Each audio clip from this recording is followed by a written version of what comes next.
மெரினா மண்ணு உறவுகளே, உங்கள் யாவருக்கும் வணக்கம். இன்று காந்தி ஜெயந்தி மற்றும் ஆயுத பூஜை சரஸ்வதி தின நல்வாழ்த்துக்கள். இந்த காந்தி ஜெயந்தியில் நாம் காந்தியடிகளை குறித்து அநேக விஷயங்களை நாம் நம்முடைய வாழ்க்கையில் படித்திருக்கிறோம், கேட்டிருக்கிறோம். அவருடைய சுயசரித புத்தகத்தை நாம் பலரும் வாசித்திருப்போம்.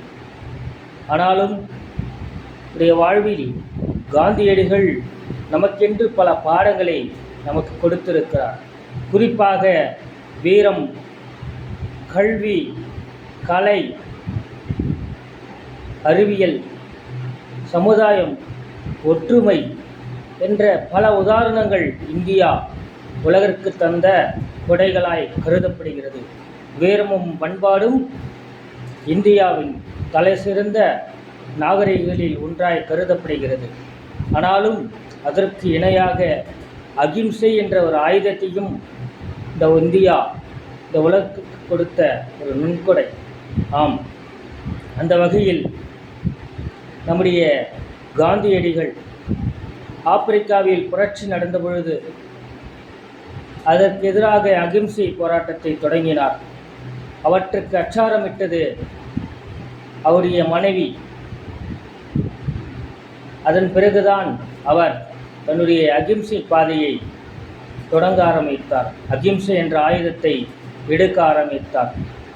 அது மட்டுமல்ல, ஆடை பாதி ஆள் பாதி என்பார்கள்.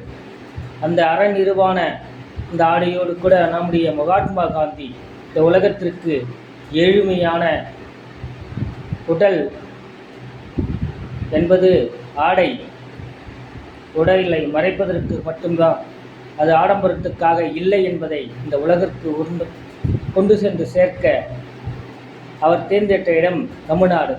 அவர் எப்பொழுது தமிழ்நாட்டிற்கு வந்தாரோ அப்பொழுது விவசாயி தன்னுடைய அரை நிர்வாண ஆடையோடு கூட, ஆளை மறைக்கக்கூடிய அந்த ஆடையோடு கூட விவசாய நிலத்தை உழுது கொண்டிருந்தார். பார்த்த பிறகுதான் அவருக்கு ஆடை என்பது உடலை மறைக்குவதற்கு மட்டும்தான், ஆடம்பரத்துக்கு இல்லை என்பதை தான் புரிந்து கொண்டு அன்று முதல் அவர் உடலை மறைக்கக்கூடிய ஆடைகளை அணிய ஆரம்பித்தார். அப்படிப்பட்ட நற்கொடைகளை இந்தியா உலகிற்கு கொடுத்த ஒரு மகான். அந்த மகானுடைய பிறந்த நாளில் நாமும் அகிம்சையை பின்பற்றுவோம், எளிமையான வாழ்க்கை வாழ்வோம். நமக்கு வேண்டிய உரிமைகளை முடிந்த அளவுக்கு அகிம்சையிலேயே நாம் பெற்றுக்கொள்வோம். வாழ்க ஜெய்ஹிந்த், வாழ்க இந்தியா, வாழ்க தமிழகம்.